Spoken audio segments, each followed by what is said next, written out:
Assalamualaikum warahmatullahi wabarakatuh. Kembali lagi bersama kami channel Wabar Malam. Kali ini saya akan membawakan sebuah cerita yang ditulis oleh akun Twitter @nyata dengan judul Nomor Buntut Berujung Teror. Untuk link cerita akan kami cantumkan di deskripsi. Bagi yang ingin membaca langsung, silakan kalian bisa klik link tersebut.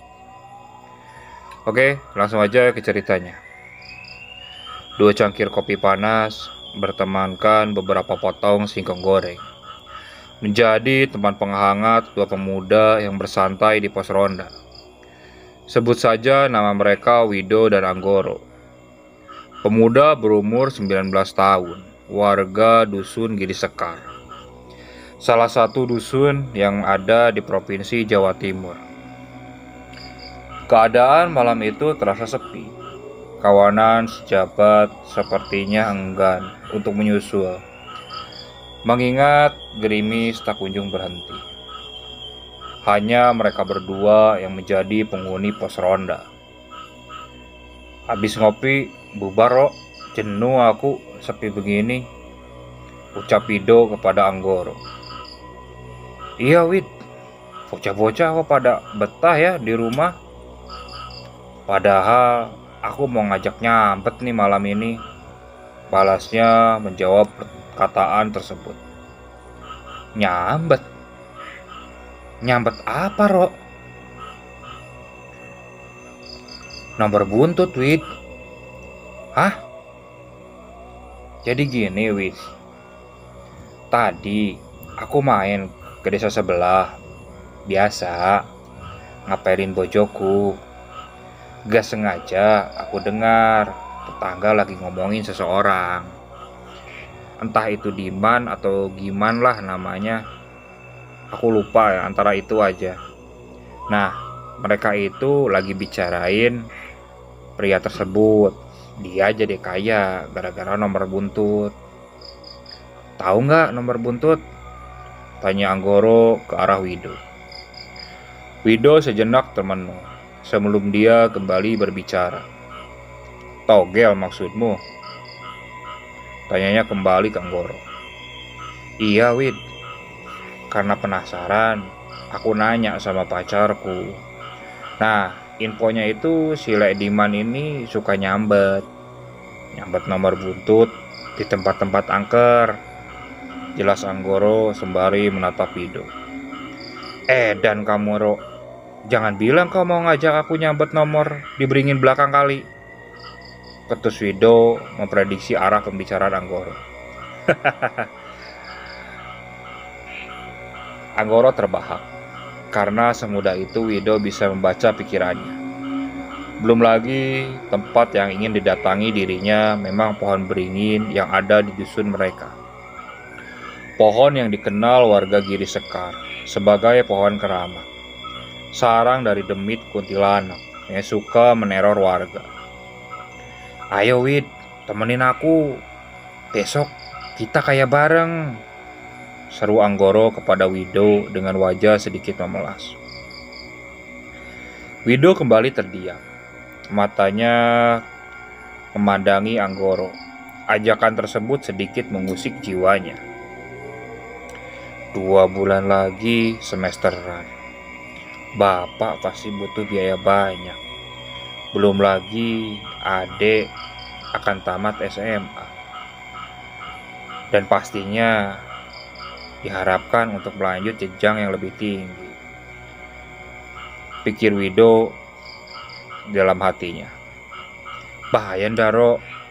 Tanya Wido yang seakan memberi sinyal kepada Anggoro. Ndak, tak jamin aman, sembari meninggalkan Wido. Kamu mau kemana?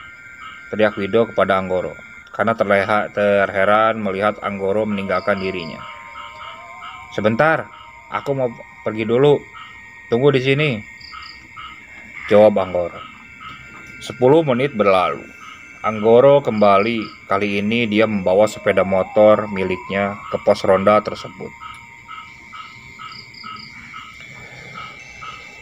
Wido merasa sedikit cemas kala melihat keseriusan Anggoro. Belum lagi ada satu plastik hitam yang dibawa oleh Anggoro. Dan entah itu apa isinya. Namun Wido yakin itu adalah alat meditasi dengan demit yang ada di beringin nanti. "Ayo Wid," ujar Anggoro memanggil dirinya. Wido langsung beranjak, duduk di boncengan. Mereka berdua menuju pohon beringin yang ada di ujung dusun. "Yakin gak akan ada apa-apa nih?" tanya Wido kembali. "Aman. Wis, kamu diam aja.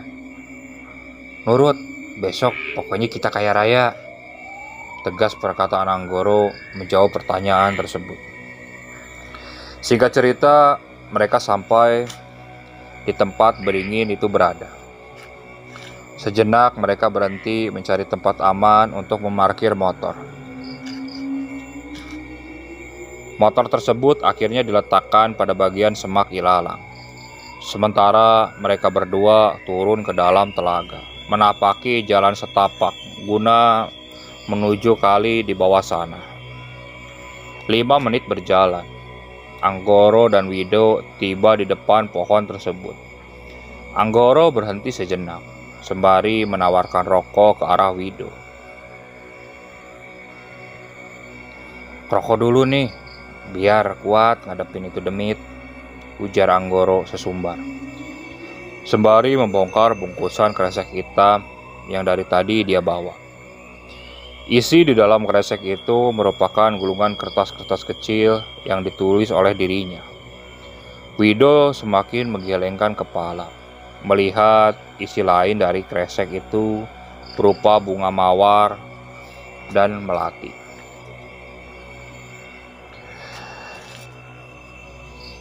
Anggoro lagi-lagi terlihat tanda. Dia tidak seperti orang yang baru pertama kali melakukan ritual untuk menyambet nomor. Sepertinya dia sudah ahli atau pernah beberapa kali melakukan ritual tersebut. Kelihatan dari tangannya yang sigap melakukan ritual-ritual untuk bermeditasi dengan demit pohon beringin tersebut. Tak berselang lama, Anggoro meletakkan sebuah boneka pada salah satu sisi pohon beringin. Ditaburkannya juga bunga yang dibawa tersebut, sembari mulutnya berbisik pelan, tanpa dapat didengar oleh Wido. Usai semua proses nyambet nomor buntut itu dilakukan, Anggoro ngajak Wido menepi sedikit, menjauh dari lokasi. Kembali mereka menghisap rokok, sembari Anggoro menceritakan apa yang baru dia lakukan. "Jangan heran ya Wid, ini sebenarnya bukan pertama aku jalanin. Aku penasaran karena udah beberapa kali aku coba tapi gagal. Jujur, hari ini aku ketemu sama orang yang sudah berhasil nyambet nomor. Orang yang tadi aku ceritain. Nah, ritual ini baru aku jalanin, lengkap dengan mantra dan tata caranya sesuai dengan arahan dia," ucap Anggoro yang membuat Wido meradang mendengarnya. "Wah, parah lu," spontan Wido kepada Anggoro. "Udah, kita balik saja sebelum nanti kenapa-napa," tambahnya kepada Anggoro. Anggoro menolak permintaan tersebut karena dia tahu begitu ritual diadakan, tak akan ada yang bisa membatalkan. "Udah, tunggu aja. Percaya samaku, kita aman. Besok pasti kita kaya raya," kata Anggoro kepada Wido.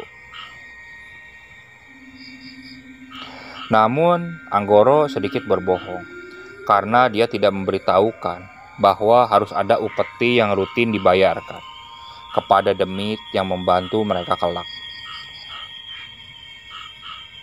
Perdebatan atau obrolan yang terjadi itu akhirnya terpecah dengan suara langkah yang berasal dari ilalang rimbun di belakang mereka.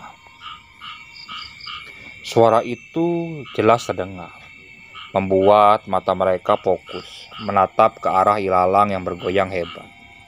Serp. Sekelebat bayangan putih melintas cepat di hadapan mereka. "Apa itu, Ro?" tanya Wido mulai panik. "Shh, dengar baik-baik. Dia mulai datang." Suara seperti orang berlari itu kini berganti dengan bisik gesekan kaki yang seperti diseret. Seret.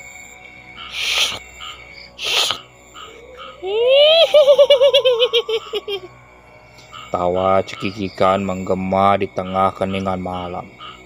Tamu yang diundang untuk memberikan sesajen atau tamu yang diundang untuk memberikan tuah keberuntungan tiba. Sesosok kuntilanak samar terlihat berdiri tepat di mana sesajen tersebut diletakkan. Wido mulai gemetar, bergidik semari memegangi erat bahu Anggoro. "Pulang, Ro, ayo pulang," ajak Wido. Anggoro mengacuhkan permohonan tersebut. Malah dirinya kembali husyuk membacakan mantra. Berkomat kamit dengan menggunakan bahasa Jawa yang entah dari mana dia dapatkan. "Nanti kalau nomornya kena, aku umpani sesajen yang lebih baik," ujar Anggoro benajar di akhir pembacaan mantra yang diucapkan. "Hus, jaga omonganmu, Ro," ucap Wido, memprotes akan perkataan temannya tersebut. Karena dia mencerna omongan tersebut sama aja dengan membuat janji dengan kuntilanak itu. Anggoro terdiam, menyadari kesalahan yang telah dia lakukan. Sekilas dia membalikkan pandangan menatap Wido. "Duh, cilaka, Dok," katanya panik. Takut apabila perkataan tersebut nanti akan menjadi masalah bagi mereka berdua.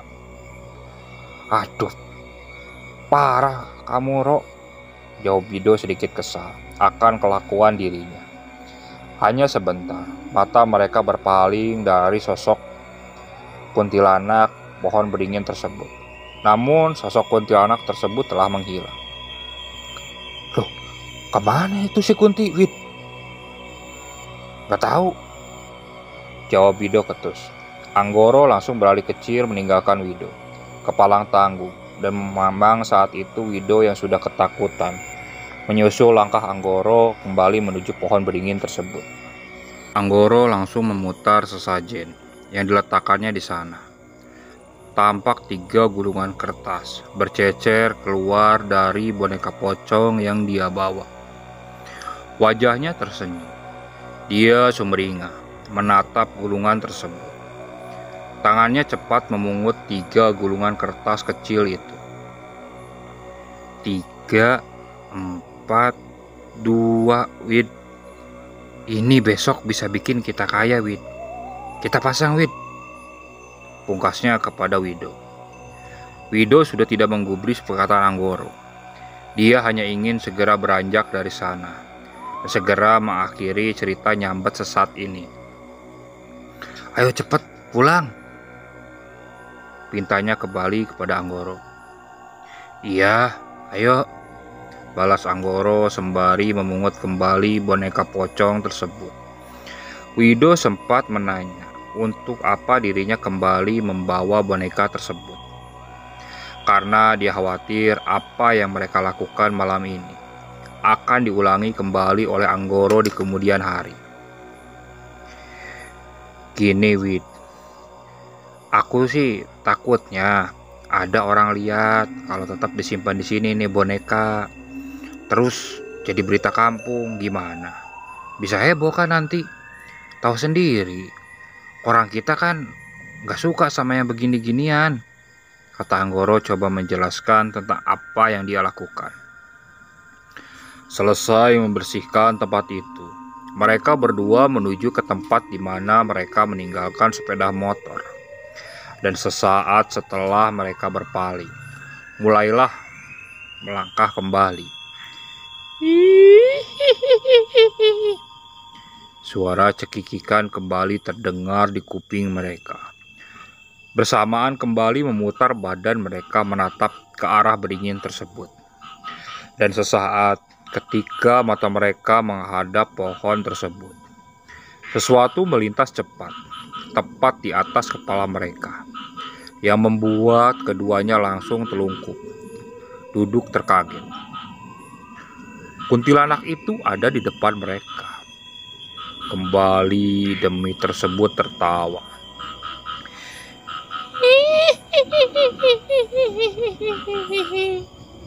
"Jangan lupa janjimu," ujar kuntilanak itu ke arah mereka berdua. Anggoro menjadi orang pertama yang berlari. Dia terlihat shock, bahkan melupakan Wido. "Asem!"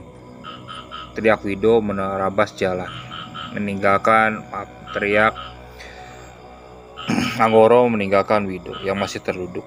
Melihat temannya sudah ngacir, Wido menjadi histeris. Dia ingin berlari menyusul, namun kedua kakinya terasa berat. Tubuhnya juga bergidik, ngeri, menatap kuntilanak yang masih berada di depan matanya.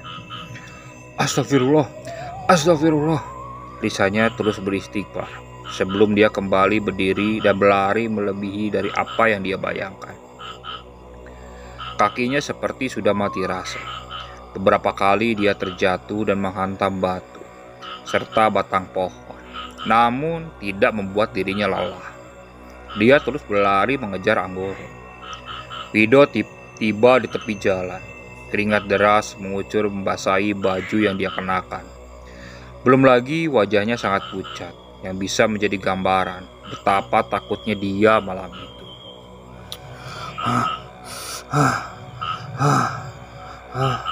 Napasnya terengah, merasakan lelah yang teramat sangat. Belum stabil jantungnya berdetak. Sorot lampu terang menyinari dirinya. "Cepat naik, Wid!" teriak Anggoro yang sudah siaga di atas motor. Lagi-lagi Wido tidak punya waktu untuk berhela sedikit. Dirinya langsung melompat di atas motor yang saat itu dalam kondisi berjalan pelan. Dan seketika Wido naik, Anggoro langsung ngebut di tengah perjalanan. Saat mereka mulai merasa aman, lagi-lagi sekelebat cahaya putih seakan mengiringi sepeda motor itu. Wido tak berani memastikan apakah sosok kuntilanak tersebut yang kembali datang menteror mereka. Wido hanya memeluk Anggoro sembari menutup mata. Mulutnya tak henti-henti memaki Anggoro yang sebenarnya sudah terlihat panik dan membuat beberapa kali motor yang mereka gunakan oleng.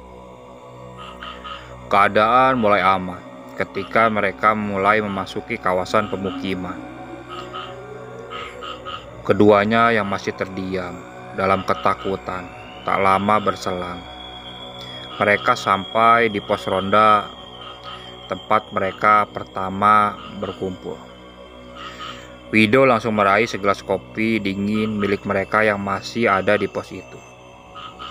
Gila kamu, Ro!" Kembali dia memaki selepas kopi tersebut menyentuh kerongkongan yang sendiri tadi mengeri. Wajah keduanya pucat. Hanya saja Anggoro merasa puas. "Sorry, Wid, aku gak tahu bakal se-ekstrim ini. Yang pasti kita udah dapat nomornya. Ayo, besok kita pasang," katanya kembali coba mempengaruhi Wido. Singkat cerita, Wido melupakan kejadian tersebut.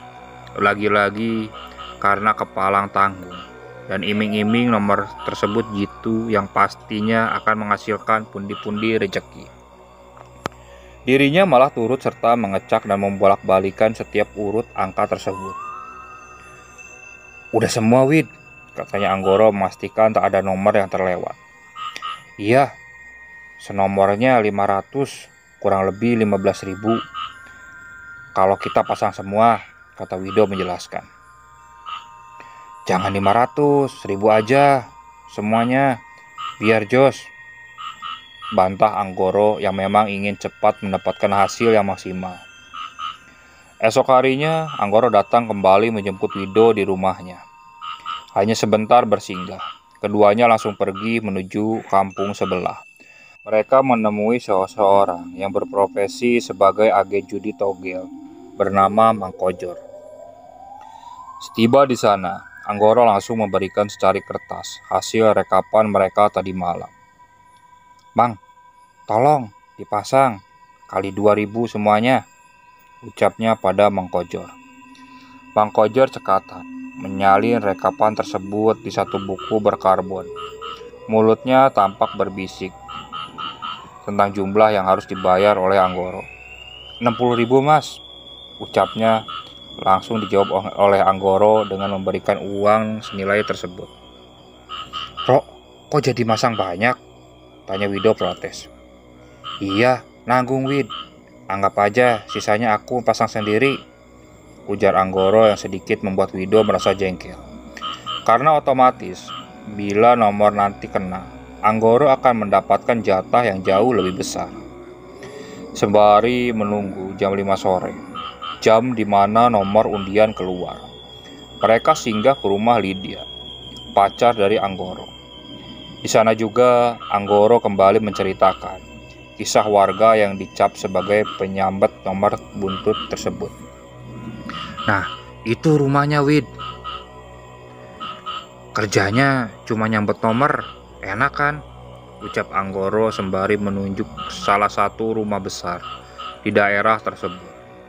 Wido hanya terdiam, termenung kaku memikirkan pertanyaan aneh yang sedikit menyeleneh. "Apa ini hasil nyambet nomor?" tanyanya dalam hati. Singkat cerita, setelah 4 jam berada di sana, Anggoro dan Wido berpamitan pulang dari rumah Lydia. Kembali mereka menuju warung Mang Kojor, menanti tulisan angka di papan putih yang biasanya dipajang oleh Mang Kojor untuk menginfokan angka yang keluar sore itu. Tepat jam 5 sore, mereka sudah menyantroni warung tersebut. Beberapa pemuja nomor juga berkumpul di situ, terlihat menanti tulisan tangan Mang Kojor. Namun sampai setengah 6, papan tersebut masih terlihat kosong. Anggoro begitu optimis, 3 angka yang kemarin mereka peroleh akan mengantarkan pundi rezeki hari ini. Hingga tampak Mang Kojor mengangkat telepon. Tangannya mulai menulis nomor keberuntungan yang hari ini keluar. Tak hanya mereka berdua, beberapa yang lain juga mulai berdiri, berharap menjadi jutawan di hari itu. Mang Kojor berdiri memasang nomor tersebut di salah satu sudut rumah. 5443, angka yang tertulis di papan tersebut. Wido sumeringah melihatnya, walau hanya 2 angka, dan uang yang didapat hanya puluhan ribu. Namun setidaknya beberapa hari ke depan, dia tidak perlu meminta uang transportasi ke orang tuanya. Namun beda halnya dengan Anggoro. Dirinya seakan terpukul. Dia kecewa karena hanya 2 angka yang keluar. Apalagi mengingat modal yang dia tanam, jumlah yang didapat sangat tidak sebanding dengan perlengkapan yang mereka siapkan, serta teror yang mereka hadapi. "Udah Ro, gak apa-apa, ambil punyaku sedikit," ucap Wido coba menghibur dirinya. Karena Wido tahu Anggoro sangat mengharapkan uang dari judi tersebut. "Udah Wid, bagianmu ya bagianmu, aku ndak apa-apa," jawab dirinya. Sore itu mereka kembali. Selepas mengantar Wido, Anggoro langsung berpamit pulang. Ada perasaan tidak enak di dalam diri Wido. "Sudahlah, aku bayarin bensinnya aja," pikir Wido dalam hati. Wido menyalin uang 10.000 ke Anggoro, dan di luar dugaan, Anggoro malah marah ke Wido. "Apaan sih kamu?" kata Anggoro kesal dengan niat baiknya Wido. Kembali melempar uang tersebut ke arah Wido. Anggoro pergi dari sana. Terlihat riak wajah kesal dari Anggoro, yang juga membuat Wido jengkel sebenarnya. "Aduh, parah. Sudahlah," kata Wido sembari melihat temannya berlalu. Pasca peristiwa tersebut, Anggoro dan Wido sempat hilang kontak seminggu lamanya. Selain memang Wido disibukkan dengan aktivitas kuliah yang membuat dia sudah beberapa hari ini tidak pulang dan lebih memilih menginap di rumah temannya yang dekat tempat kuliah. Dan di sisi lain, Anggoro ternyata jatuh sakit. Sakit misterius 3 hari pasca nomor buntut yang mereka pasang tersebut. Kabar tersebut baru didengar oleh Wido setelah di hari Sabtu dirinya memutuskan untuk pulang ke rumah. Tak hanya tentang persoalan Anggoro yang membuat dia terkagum dari cerita sang ayah. Ayahnya yang mencerita semakin membuat dirinya was-was. Karena sudah 2 hari ini sang ayah terjaga. Ketika malam semakin larut, sekitar jam 1, banyak batu berterbangan menghantam genteng rumah mereka. Seperti ada yang iseng.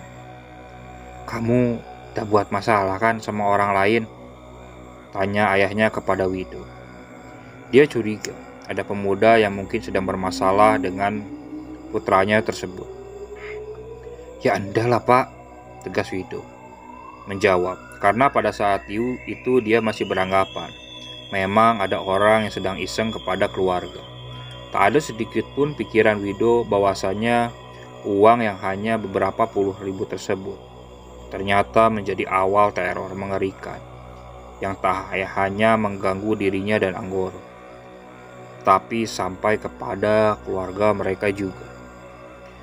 Malam itu Wido begitu bersemangat untuk menangkap sesosok orang yang beberapa hari ini meneror keluarganya. Satu buah balok berukuran sedang diletakkan tepat di samping dirinya, guna berjaga bila hal buruk terjadi. Sembari menunggu malam semakin larut, menonton TV menjadi alternatif pilihan Wido. Tangannya husu menekan tombol TV mencari pertandingan bola yang disiarkan kala itu. Waktu berputar cepat dengan hasil pertandingan 2-0 untuk kemenangan Arsenal atas rival kotanya Tottenham. Seiring pertandingan itu usai, matanya kini mulai mengantuk. Wido menatap sekitar dengan keadaan yang sudah gelap, menandakan seisi rumah sudah terlelap. Malam ini dia nggak datang kayaknya, begitu Wido sendiri sembari menilik jam dinding yang sudah menunjukkan jam 1 malam. Dirinya jenuh. Dia beranjak menuju keluar rumah untuk menghisap sebatang rokok. Matanya menatap lurus sembari mulutnya menarik dalam-dalam asap dari rokok tersebut. Sejenak Wido sempat terdiam, terheran akan pemandangan di pos ronda yang biasanya dia pakai dan rekan-rekan lainnya untuk berkumpul. "Wanita," ucapnya pelan menatap seorang wanita yang duduk di pos ronda tersebut. Dirinya merasa aneh, apalagi mengingat ini sudah jam 1 malam hari. Belum lagi posisi duduk wanita tersebut sedikit miring. Wajahnya membelakangi Wido, sehingga Wido hanya dapat melihat postur dirinya yang menggunakan baju kemeja putih serta rok yang menutupi betis. Tampak juga sepatu hak tinggi berwarna hitam dan yang wanita itu kenakan. Ada rasa penasaran dalam dirinya. Namun Wido enggan untuk beranjak menyamperi wanita tersebut. Dia lebih memilih diam, sembari terus memantau melihat gerak-gerik wanita tersebut. Fokus akan hal terkait membuat Wido seperti termangu. Bahkan dia tidak menyadari keberadaan sang ayah yang dari tadi berada di belakangnya. "Lihat apa kamu nak?" ucap ayah yang membuat dia terkaget hebat. Sedikit jeda baru dia menjawab pertanyaan itu. Wido memegangi bagian dadanya mencoba menstabilkan diri. "Itu Pak, ada orang di pos," jawabnya. "Orang apa? Kosong tuh," kata ayahnya. Wido menatap kembali ke arah pos. Dia kaget melihat tak ada seorang pun di sana. Bahkan Wido sempat mengucek-ngucek matanya.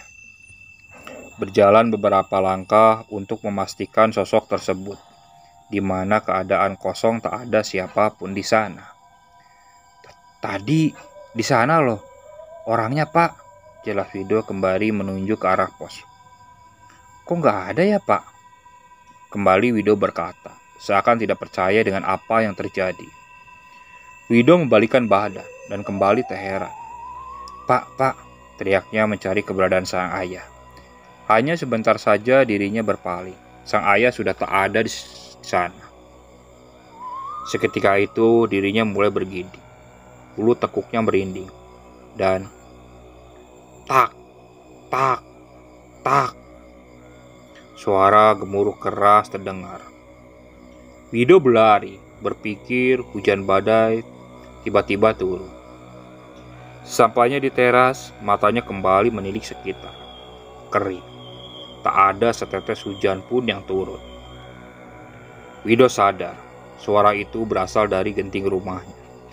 Dia berlari memutari sekitar rumah. "Sial, ini lemparan batu," ujar Wido. Paham akan suara tersebut, merupakan suara yang disampaikan oleh keluarganya. Tangannya keras menggenggam balok yang sudah dia siapkan. Dia geram akan kelakuan orang yang berani berbuat seperti itu. Malah saat ini dia berpikir buruk kalau Anggorolah yang menjadi dalang teror tersebut. Entah kenapa otaknya terus berkata seperti itu. Anggoro, pasti si jancok ini pelakunya. "Rok, luar!" teriak Wido sembari memperhatikan sekitar. Tak ada siapapun yang dia lihat. Belum lagi suara lemparan itu juga berhenti. Semua terasa hening.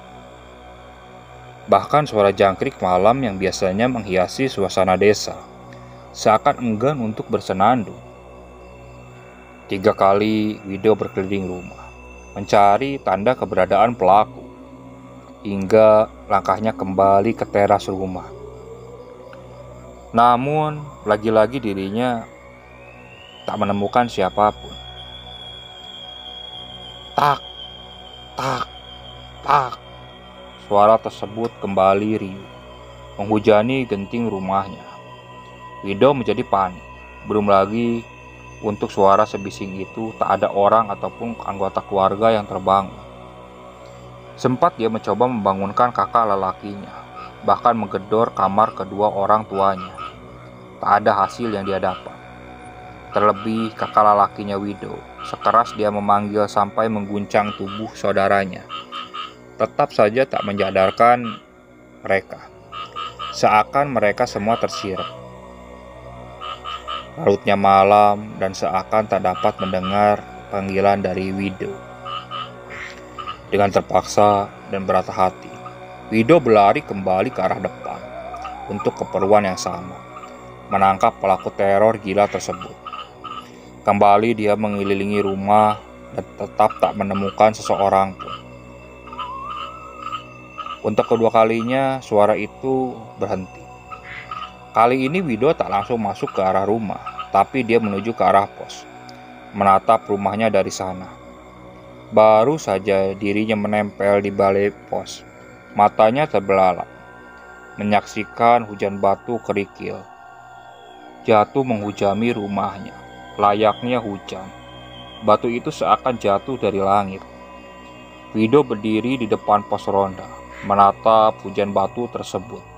Dia tercengang, keheranan, menyaksikan kejadian horor yang membuat dirinya gemetar ketakutan.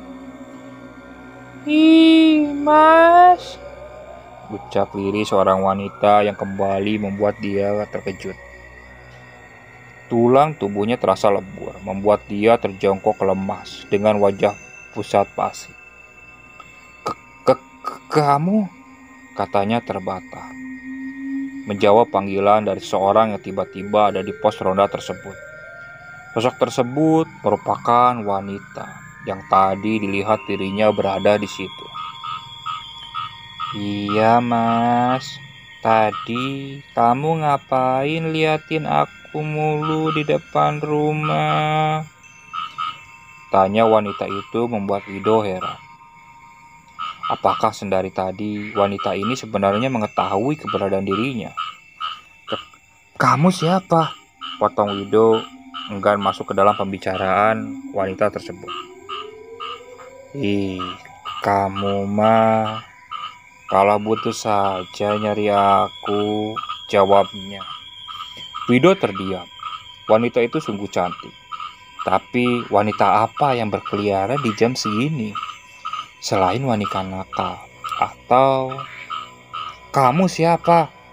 Tanya Wido. Ini aku, Mas. Kupopi.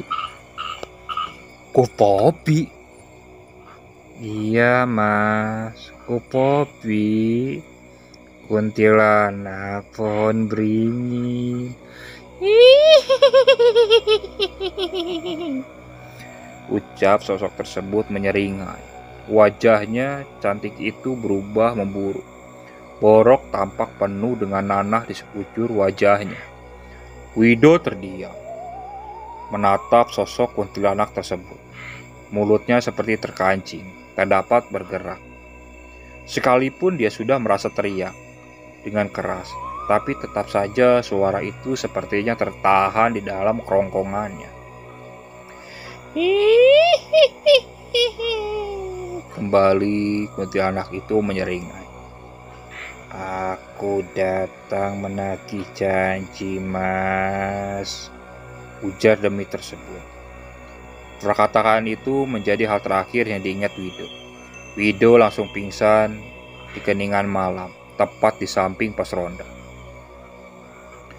Keesokan harinya, Wido tersadar setelah dibangunkan warga yang melintas. Tak sampai di situ, dia juga mengalami demam 2 hari lamanya. Selama itu, teror terus berlangsung. Suara gemuruh dari lemparan batu itu terus terjadi di malam hari. Biasanya berakhir kala waktu memasuki subuh. Wido sebenarnya sudah mengetahui awal masalah tersebut. Dia juga berniat untuk mengunjungi Anggoro.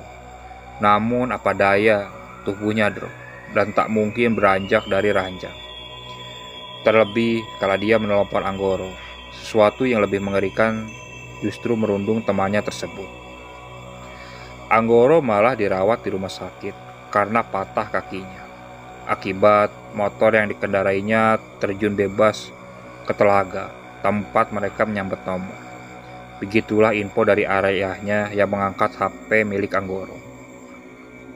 Di luar prediksi Wido, ternyata rentetan kejadian itu membuat ayahnya mengundang seorang pintar untuk bertamu ke rumah mereka. Sebut saja orang tersebut bernama Wanardi, pria yang berusia 35 tahun, yang katanya memiliki ilmu kebatinan. Dan sesaat kala pria tersebut melihat Wido, bahasanya berubah drastis. Asu, rumahmu busuk banget, ujar dirinya ketus kala masuki kamar Wido. Dari dirinya jugalah ayah dan ibunya tahu bahwa ada seseorang di sini yang sengaja mengundang kuntilanak tersebut. Dia gak akan pergi sebelum diusir, karena kan diundang. Dan mungkin ada yang janjiin, ucap orang pintar tersebut. Orang rumah secara terhubung sudah mencurigai bahwa Wido lah yang bertanggung jawab akan hal ini. Namun tak ada yang langsung menanyakannya. Sempat kami semua dikumpulkan. Bapak dan beliau juga berkata pelan kepada kami malam itu. Mumpung belum terlalu jauh, kalau ada yang memang berbuat musyrik, ya tinggalkan saja, tak akan berkah, ucap ayahanda yang sangat menyentil pada diriku. Dan langsung Bapak juga mengatakan cara untuk mengusir demi tersebut. Cukup kembalikan apa yang didapat atau memberikan apa yang dijanjikan. Disinilah Wido mulai membuka diri, berkata jujur dan memohon maaf kepada semua orang di rumah. Dan saat itu juga Wido menjadi buah-bualan keluarganya, terutama ibunya yang kesal akan tingkah laku anaknya. Singkat cerita, keluarga Wido dan Anggoro bertemu. membahas cara menyelesaikan masalah tersebut dengan dibantu Kang Wanardi untuk mengusir kuntilanak tersebut. Dia minta disembelihin sapi, kata Kang Wanardi kepada kami semua, yang membuat seisi rumah Wido, baik dari keluarga Anggoro maupun dari keluarga Wido bergeleng kepala, mengingat satu ekor sapi kecil saja harganya 5 juta kala itu. Wajah Anggoro dan Wido pucat, bingung harus berbuat apa. Hasil dari nyambet nomor buntut tak lebih dari nilainya 200.000, dan kini mereka harus memberikan 5 juta rupiah bila ingin teror kuntilanak itu berakhir. Jelas, permintaan itu tidak bisa diiyakan oleh kedua keluarga itu. Selain memang karena tak ada biaya, hal tersebut dianggap terlalu berlebihan dan sangat jauh dari norma agama. Hingga akhirnya Kang Wanardi pun enggan membantu dan lepas tangan. Namun di sini titik balik kebaikan terjadi. Wido dan Anggoro berinisiatif menemui salah satu ulama di kampung mereka.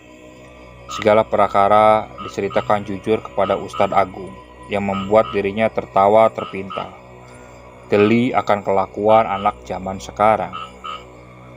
5 juta buat kuntilanak, mending buat ganti karpet masjid aja, ucapnya kepada pemuda itu. Sudah, gini aja, serahin semuanya kepada Allah. Demit jangan ditakutin. Takutlah kalian sama dosa musyrik yang sudah kalian perbuat. Kalau bisa, uang yang kalian dapat, berapapun itu, kalian sedekahkan. Insya Allah, semua akan ada baiknya. Begitu Ustadz Agung menyampaikan amanah kepada Wido dan Anggoro. Singkat cerita, diadakan pengajian terbatas, di mana yang menghadiri hanya keluarga inti Wido dan Anggoro, serta Ustadz Agung. Selepas Isya, kedua keluarga telah berkumpul di kediaman Wido. Total 8 laki-laki beserta Ustadz Agung. Ustadz Agung khusyuk melantunkan ayat suci malam itu. Baru 10 menit acara itu berjalan, suara ronta keras berteriak dari kamar. Mana janjimu? Mana janjimu? Teriak Depi dari dalam kamarnya. Depi merupakan anak ketiga kakak dari Wido.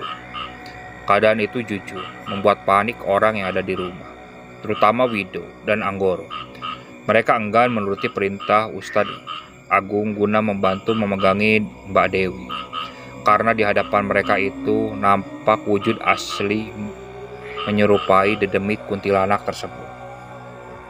Terlihat oleh Wido dan Anggoro, kuntilanak itu terus meronta, berteriak menuntut janji yang pernah terucap oleh Anggoro. Malah ada ujaran dari kuntilanak tersebut yang tak akan berhenti mengganggu keluarga tersebut selama permintaan itu tak dituruti. Ustadz Agung tak mau bernegosiasi. Dirinya juga tak menanggapi perkataan sosok yang merasuki Mbak Dewi.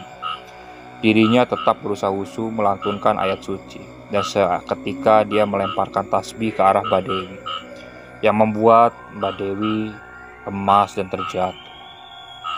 Selang kejadian itu terlewati, ada pembicaraan khusyuk yang dilakukan oleh Ustadz Agung. Namun hanya kedua orang tua Wido dan Anggoro saja yang diajak berbicara. Sementara yang lain tidak diperbolehkan untuk ikut dalam pembahasan tersebut. Hampir sejam lamanya pembicaraan itu, sebelum Ustadz Agung berpamitan pulang, tanpa berpesan apapun kepada Wido dan Anggoro. Setelah kepergian Ustadz Agung, keduanya dipanggil untuk menyampaikan pesan dari Ustadz Agung, bahwasanya kuntilanak tersebut tidak dapat diusir. Ustadz Agung tak mampu untuk melawan kuntilanak itu, dan hanya iman kepada Allah yang bisa melepaskan mereka. Ustadz tersebut juga berpesan kepada keduanya agar menjalankan sholat tepat pada waktunya. Mendengar hal tersebut membuat Wido dan Anggoro pasrah dan menerima konsekuensi atas apa yang mereka kerjakan. Dan sesuai dengan apa yang dikatakan Ustadz Agung, teror itu terus berlanjut. Suara lemparan tetap terdengar, dan kuntilanak itu tetap menampakkan dirinya di hadapan mereka. Namun perlahan semuanya menghilang. Kurang lebih 3 minggu berlalu. Teror itu sudah tak menghantui mereka dan hilang dengan sendirinya. Selain itu, Wido dan Anggoro pun menjadi pribadi yang baik dan selalu menjaga sholat. Setelah lama kejadian itu berlalu, ayahnya baru menceritakan bahwasanya Ustadz Agung sengaja tidak mengusir kuntilanak tersebut malam itu untuk membuat efek jera kepada dirinya dan Anggoro, serta membuat agar Wido dan Anggoro jadi lebih rajin beribadah. Sebenarnya masalah kuntilanak tersebut sudah diurus pribadi oleh Ustadz Agung dengan langsung mendatangi pohon beringin tersebut. Entah bagaimana caranya beliau menyingkirkan kuntilanak tersebut. Baik Wido maupun Anggoro dan keluarga Wido dan Anggoro tak mengetahui persis apa yang terjadi. Namun setelah 3 minggu itu, teror tersebut tak pernah nampak lagi. Dan Anggoro dan Wido tak pernah diperlihatkan kuntilanak yang menagih janji tersebut. Oke, sekian untuk cerita kali ini. Mohon maaf apabila masih banyak kesalahan dalam pembawaan cerita. Untuk kritikan dan sarannya sangat kami tunggu di kolom komentar. Tetap support channel Obor Malam dan terus ikuti cerita-ceritanya. Assalamualaikum warahmatullahi wabarakatuh.